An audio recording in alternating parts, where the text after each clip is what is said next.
Annabelle, vous avez 30 ans. Tout à fait. Et cuisiner, ça fait partie de votre vie puisque vous avez toujours cuisiné avec votre père, c'est ça? Oui, mon papa était un grand improvisateur de la cuisine à la maison avec ce qui restait dans le frigo. Improvisateur. Il vit au Vietnam, c'est ça? En Thaïlande, exactement. Il vit en Thaïlande, en Asie. Il vous a beaucoup inspiré. D'ailleurs, vous avez fait des études d'ingénieur agroalimentaire à Montpellier. Oui. Vous avez toujours souhaité travailler dans la santé et dans l'alimentation. Pour vous, c'est lié? Absolument, je pense qu'on est ce qu'on mange et que bien manger, c'est vraiment la base d'être en bonne santé. Bien manger, ce sont des nutriments qu'on ingère. Ça fait du bien parce que ça fait plaisir, mais c'est aussi pour nous construire, grandir, se développer toute la journée. Donc après vos études, vous avez travaillé dans une start-up de jus de légumes bio. C'est très précis ça. Ça a duré 1 an et demi. Et puis ensuite, vous êtes allé voyager. Vous êtes parti voir votre père en Asie. Ouais. Et là-bas, vous avez vu quoi? Je crois que c'est là-bas où il y a eu le petit déclic pour vous lancer. Oui, alors en effet, j'ai créé une association. Je suis partie faire un voyage pour découvrir l'agriculture durable en Asie du Sud-Est. Et là, j'ai découvert des agriculteurs, des vrais personnages qui ont mis en place des systèmes agricoles durables en mélangeant des cultures, des légumineuses notamment, et qui tout simplement travaillaient leur terre pour mieux nourrir demain, mieux nourrir les gens autour d'eux. Et donc je suis revenue en France de ce projet. C'est là que j'ai travaillé dans la start-up.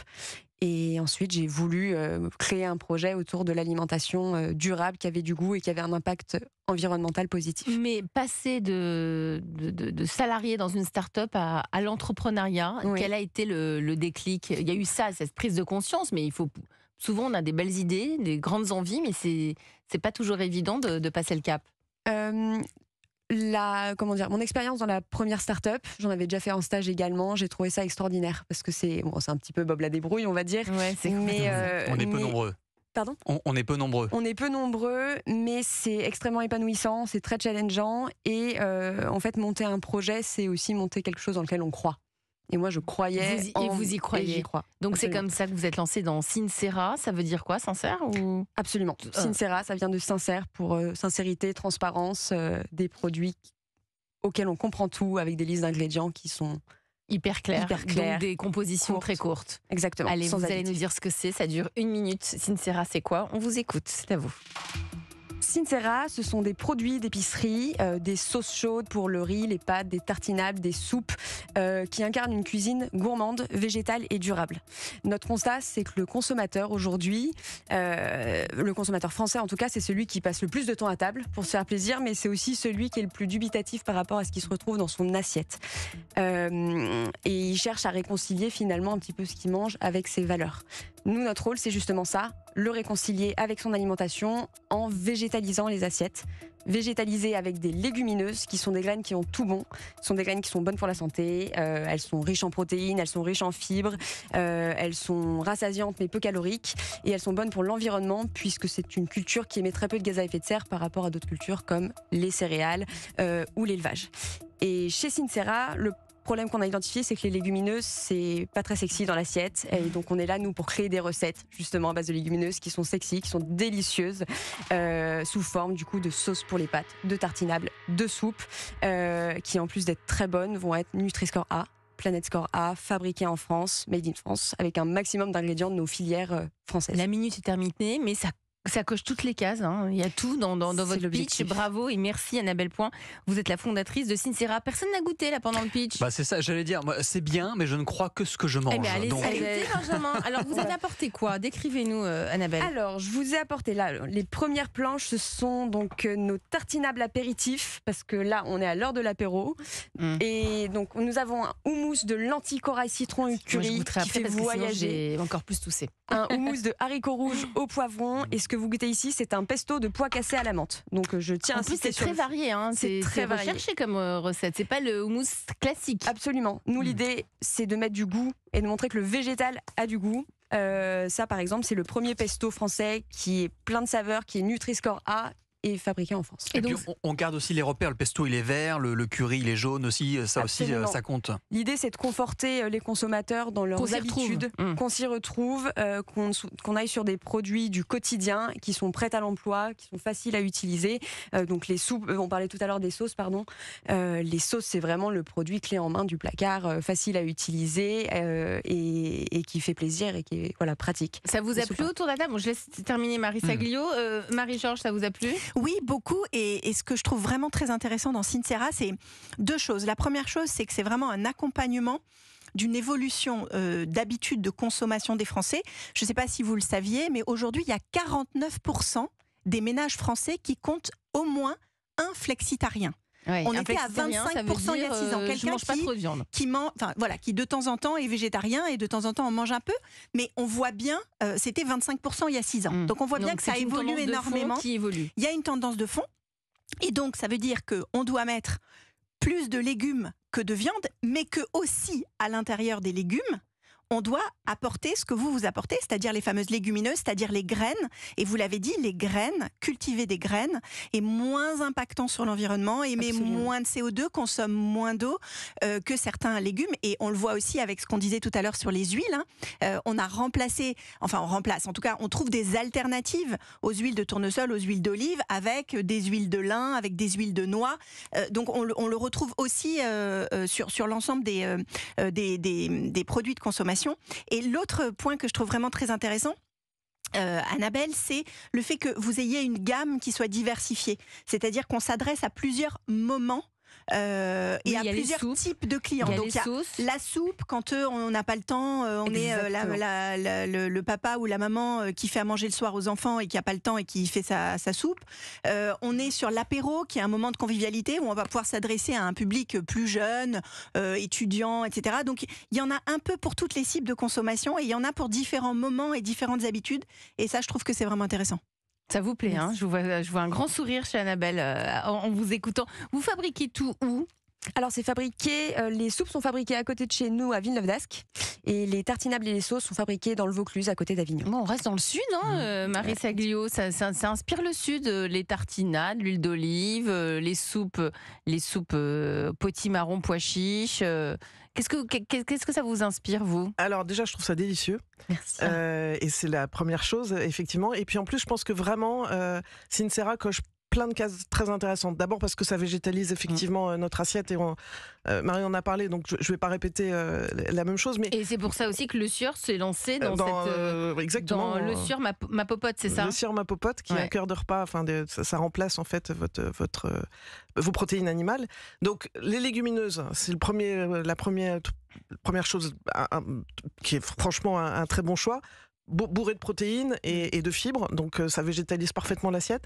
Et la deuxième chose, et je ne vais pas parler des soupes et des sauces, même si les sauces, effectivement, je pense que c'est un segment très porteur, c'est l'apéritif. L'apéritif, on en parlait, c'est pas simplement la convivialité, c'est en train d'exploser. C'est un marché qui explose parce que les repas se déstructurent un peu. C'est pas qu'ils se déstructurent, mais disons que l'entrée, on n'en a peut-être plus, mais par contre, on a un gros apéro. On a l'apéritif pour passer ensuite au plat principal. Exactement. Donc je pense que c'est vraiment deux cases cochées qui sont tout à fait dans l'air du temps et dans le besoin des consommateurs.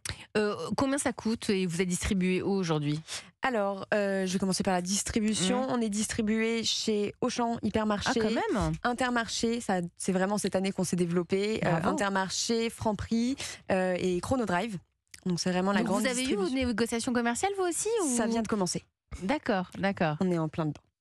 Et ça va? Parce que quand on est une jeune entreprise, c'est pas le poids de Le Sieur, c'est ça que je veux dire. Donc comment on est face à des grands groupes de la distribution quand on est une start-up qui est née en 2021, c'est ça? Absolument. Je pense qu'ils voient l'intérêt de là où on va. Je pense tous les distributeurs qui s'inscrivent dans la transition alimentaire et le manger mieux comprennent ce qu'on est en train de faire. Donc les négociations sont des négociations. Maintenant, on est là pour marquer le coup du. Mais il faut être armé, je trouve, pour aller négocier quand on est une petite boîte. Alors, c'est pour ça que j'ai mon collègue Christophe qui est ici dans les studios et qui m'accompagne sur ce sujet-là. Parce que, en effet, on n'a pas toujours toutes les billes quand on est auto-entrepreneur. Et donc là, l'objectif, c'est de s'accompagner des bonnes personnes Grosse Évidemment. pression pour Grosse Christophe. pression. Christophe, il va falloir remplir la feuille de route. Vous restez avec nous autour de la table de la France Bouge. Si vous êtes parmi nous, Annabelle, c'est parce que vous avez des besoins. Et heureusement, Marie-Georges, la coach de ce soir, est là. Mais on va faire une petite pause. On va écouter The Cure in Between Days sur Europe 1. Europe 1, la France bouge.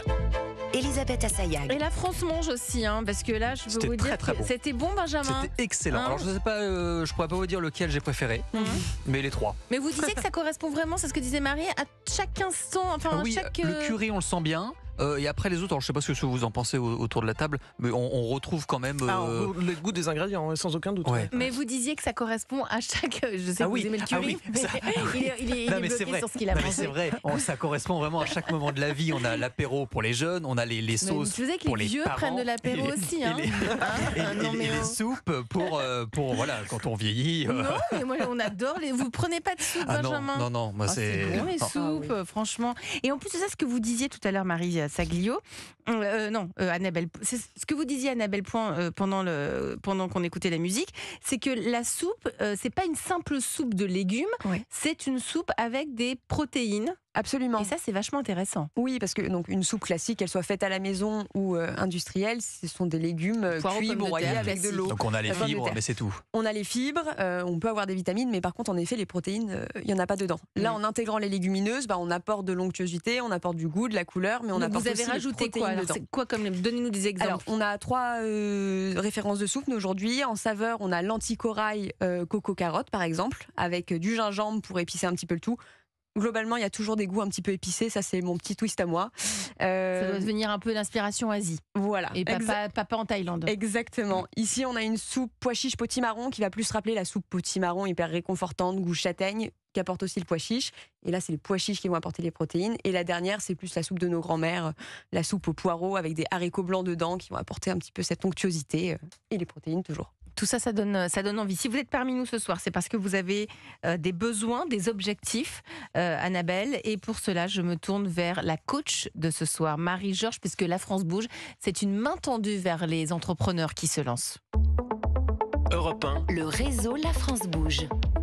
Donc, parmi les besoins, vous lancez donc des produits dans un format plus grand pour destiné à la restauration collective. Marie-Georges. Oui, absolument. Un des conseils, c'était effectivement, aujourd'hui, on sent bien, Annabelle, que vous jouez sur les deux tableaux. Hein. Il y a le B2C, donc il y a vraiment l'idée de faire connaître ces produits aux consommateurs en vendant à la grande distribution directement aux consommateurs, aux clients que nous sommes. Et puis, il y a aussi le B2B, donc là, il y a vraiment à la fois la restauration collective, donc c'est par exemple travailler avec des entreprises comme Sodexo qui vont, elles, être les cantines des grandes entreprises qui ont leur bureau et qui opèrent les cantines pour les grandes entreprises, et puis aussi pour la restauration scolaire et pour avoir des enfants à l'école. Je peux vous dire que la restauration scolaire, ça évolue énormément en ce moment. Je pense que c'est encore difficile à pénétrer parce que c'est de la commande publique et que c'est compliqué, pas, c'est ce que j'allais dire. c'est pas très évident. C'est pas meilleur marché de demander à un chef cuisinier de faire une soupe de légumes pour une cantine scolaire plutôt que d'aller acheter Sincera en termes de prix. Non, je pense que non, je pense que absolument non, je pense que c'est une vraie alternative puisque là en fait ce qui se passe dans les cantines scolaires, c'est qu'ils développent de plus en plus des repas végétariens, des repas bio, des repas avec aussi beaucoup d'approvisionnement local. Hein. Je le vois, les conseils départementaux sont assez sensibles à travailler Local avec des agriculteurs locaux.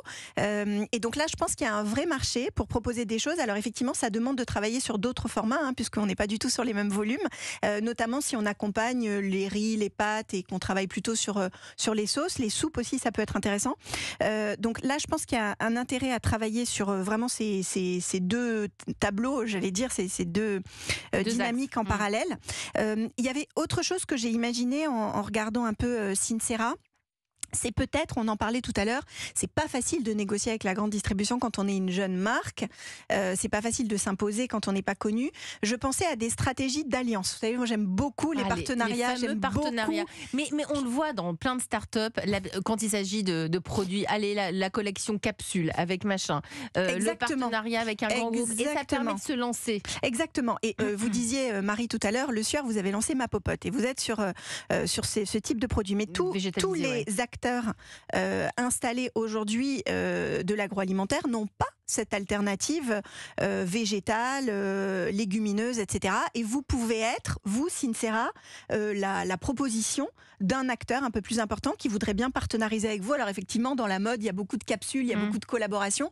On peut imaginer aussi des capsules, des collaborations avec un acteur un peu plus gros qui vous permettrait de vous donner une visibilité, qui vous donnerait aussi une capacité à être vendu dans d'autres points de vente. Donc je pensais au partenariat avec d'autres marques. Je pensais peut-être aussi au partenariat avec d'autres marques qui sont positionnées sur les mêmes types d'alternatives. Donc on a parlé de La Vie, on a parlé de Oatly qui fait du lait d'avoine par exemple, qui est aussi sur le végétal. Donc il y a des marques comme ça qui sont déjà positionnées et ça peut être aussi intéressant de positionner avec d'autres acteurs plus petits, pure players du végétal. Et ça peut être aussi intéressant de se positionner sur des packs. On parlait de l'apéro tout à l'heure. On note par exemple sur l'apéro une recrudescence importante des commandes et de la livraison à domicile de gens qui se font livrer l'ensemble des choses dont ils ont besoin pour l'apéro, entendez, à boire, à manger, etc. dans des packs. Et donc là, vous pourriez aussi être un des produits vendus dans ces coffrets apéro. Le pack global pour l'apéro. Coffret apéro à livrer à domicile. Voilà. Ce sont j'espère que j'ai vu que vous aviez tout noté. Vous avez des concurrents aujourd'hui ? Alors, ça dépend forcément des gammes. Oui, on a des concurrents sur les soupes à la lentille corail, par exemple, existent déjà. Maintenant, on n'est pas sur les mêmes formats. Ici, on est sur de la soupe bio, bocal en verre. On est sur des goûts un petit peu plus marqués que ce qu'on trouve déjà sur les soupes plutôt Tetra Pak qu'il y a sur le marché. Sur les tartinables, en face de nous, il y a des tartinables plus jet type tapenade. Donc là, ça va plus être des tartinables aux olives. Et sur les sauces, en face de nous, on a en effet des pure player entre guillemets de la sauce pour les pâtes, mais qui en termes de positionnement sont différents. Nous on se positionne vraiment sur les ingrédients français, la fabrication française, le Nutri-Score, le Planet Score et l'impact environnemental qui est vraiment clé pour nous, et c'est là qu'on se différencie. Je pense que ça, il faut le raconter un peu plus aussi, le lien avec les producteurs, l'impact environnemental. Je ne sais pas ce que vous en pensez, Marie. Oui, si je peux me permettre, je pense que vous pouvez être encore plus offensif là-dessus. Oui, et le marteler davantage. C'est-à-dire qu'aujourd'hui, quand on regarde les produits, on voit tout de suite une proposition de valeur qualitative. On voit le légumineuse française, mais vous le dites, vous dites, on est Planet Score, on est Nutri-Score, etc.